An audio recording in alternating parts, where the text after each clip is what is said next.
जय श्री राधे कृष्णा। हमारे कान्हा जी के परिवार में आप सबका बहुत बहुत स्वागत है। प्रभु कृपा से आप सब बिल्कुल ठीक ठाक होंगे और आगे भी ठीक ठाक रहें।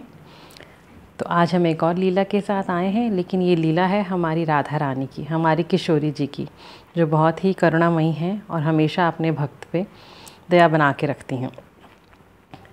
ये जो कथा है ये काफ़ी पुरानी है।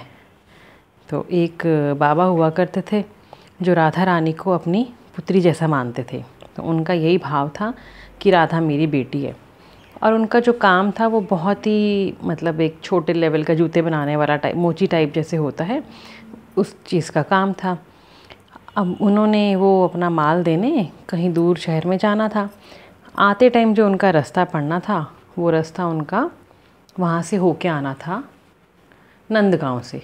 अब उनके हिसाब से नंदगांव में तो राधा रानी का ससुराल माना जाता है, नंदगांव का पानी भी वो नहीं पीते थे ये सोच के। क्योंकि पहले ज़माने में क्या होता था, बड़े बुज़ुर्ग लोग जो होते थे अपनी बेटी के घर का, अपनी बेटी के गांव का पानी, जल, अन्न ग्रहण कुछ भी नहीं करते थे। ये कलयुग में सब कुछ शुरू हो गया है कि एक दूसरे के घर में पार्टीज करते हैं, सब कुछ करते हैं, बेटी के घर का खा भी लेते हैं। लेकिन पहले ऐसा ही हुआ करता था कि बेटी के घर का पानी भी नहीं पिया जाता था। अपना कहीं जाते थे तो अपना सामान साथ लेकर ही जाते थे, कभी मिलने जाते थे तो उस टाइम तो वो अपना माल दे के आ रहे थे। आते टाइम, और जेठ का महीना था जो मई जून का होता है, बहुत भयंकर भीषण गर्मी थी और उस गर्मी के कारण उनका गला प्यास से सूखा जा रहा था। लेकिन फिर भी वह बहुत तेज़ गति से चलते ही जा रहे थे, क्योंकि उनको राधा रानी के ससुराल का पानी नहीं पीना था, क्योंकि वो राधा रानी को अपनी बेटी मानते थे। अब उस टाइम पे क्या होता था, कच्ची पगडंडियों के रास्ते थे और इतनी इजी सड़कें नहीं होती थी कि इजीली चला जा सके। उन पे दम लगता था चलने के लिए, मेहनत लगती थी, तेज़ गर्म हवाएं चल रही थी, प्यास उनको बहुत बुरी तरह से सता रही थी, उनका गला बुरी तरह से सूख रहा था। लेकिन फिर भी वे कहीं पे नहीं रुके, क्योंकि उन्होंने पानी की खोज भी नहीं की, क्योंकि उन्होंने पानी पीना ही नहीं था वहाँ पे। उन्होंने सोचा मैं किसी भी तरह जल्दी से जल्दी बरसाने में अपने घर पहुँच जाऊँ, वहाँ जाके पीऊँगा, क्योंकि वो बरसाना के रहने वाले थे, इसीलिए राधा रानी को बेटी मानते थे। अपने मन में यही भाव लेके कि बस मैं किसी तरह से पहुँच जाऊँ और वहीं जाके पानी पीऊँगा, वो और तेज़ चलने लग गए। तेज़ गर्मी तपती हुई उनके ऊपर पड़ रही थी, उनकी हालत उससे बिगड़ने लगी। होंठ गला सब सूख गए, चक्कर आने लगे प्यास के मारे। फिर भी उन्होंने ये नहीं सोचा कि किसी तरह से मुझे पानी मिल जाए। उनका भाव इतना पक्का था, इतना अडिग थे वो कि नहीं, मैंने यहाँ का नहीं पीना। अब शरीर में उनके पानी की कमी के कारण उनके प्राण ही संकट में आ गए और पता ही नहीं चला वो कब बेहोश होकर गिर पड़े वहाँ पे। अब हमारी राधा रानी तो करुणामयी है, भक्तों पे दया करने वाली है, उनके दुखों को वो सहन ही नहीं कर सकती। फिर क्या था, हमारी करुणामयी राधा रानी का हृदय एकदम पिघल गया और वो अपनी भावना से द्रवीभूत हो गई और अपने भक्त का कष्ट उनसे सहन नहीं हुआ। जल्दी से जल्दी वो जल का सुंदर सा घड़ा लेकर वहाँ पे प्रकट हो गई, एक बालिका का रूप लेके, और ज़ोर ज़ोर से आवाज़ लगने लगी, ओ बाबा ओ बाबा कहकर उस वृद्ध को हिलाया और जगाया। उनके मुंह पर उन्होंने जल के छींटे डाले ताकि बाबा को होश आ जाए।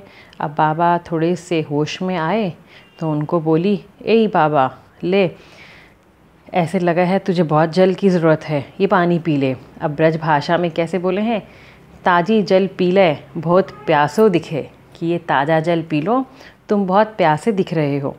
बाबा कहे, अरे बेटी, मैं नंदगांव के जल को नहीं पी सकूं, क्योंकि ये मेरी राधा बेटी का ससुराल को जल है। अब बाबा ने उनको बोला कि ये तो मेरी राधा के ससुराल का जल है, मैं तब भी नहीं पीऊँगा। मतलब वो अचेत पड़े हुए हैं, बेहोश पड़े हैं, प्राण संकट में है, फिर भी जल मिलने के बाद भी वो कह रहे हैं कि मैं जल नहीं पीऊँगा। तब राधा रानी उनको कहती है, बाबा ये जल तो मैं बहुत दूर से प्रेम सरोवर से भर कर लाई हूँ, ये राधा रानी के ससुराल का जल नहीं है। ऐसे समझाए बुझाए के बाबा को बहुत सुंदर और शीतल अमृत जल उन्होंने पिला के स्वस्थ कर दिया।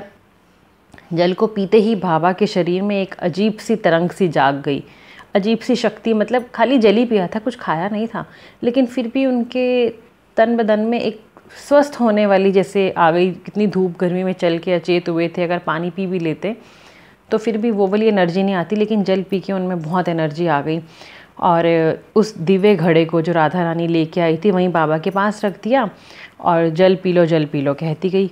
ऐसे कहती हुई करुणामयी राधा रानी वहाँ से अदृश्य हो गई और बाबा ज़ोर ज़ोर से आवाज़ देता रह गया, ओ लाली, ओ बेटी, अरे अपना घड़ा तो लेती जा, अरे अपनी घड़ा तो ले जा।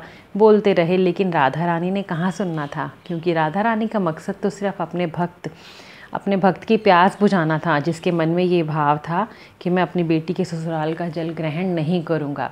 तो ऐसी प्यारी राधा रानी है हमारी, जो अपने भक्तों के कष्टों को ऐसे समझती हैं, उनके भावों को ऐसे समझती हैं और किसी भी रूप में प्रकट होकर उन पर दया दृष्टि दिखाते हैं। तो बोलो किशोरी जी की जय, बोलो राधा रानी की जय, बोलो बरसाने धाम की जय। आशा करती हूँ आपको ये कथा बहुत अच्छी लगी होगी। तो प्लीज़ कमेंट बॉक्स में जय श्री राधे लिखना ना भूलें और हमारे चैनल को सब्सक्राइब करें जिसने अभी तक सब्सक्राइब नहीं करा।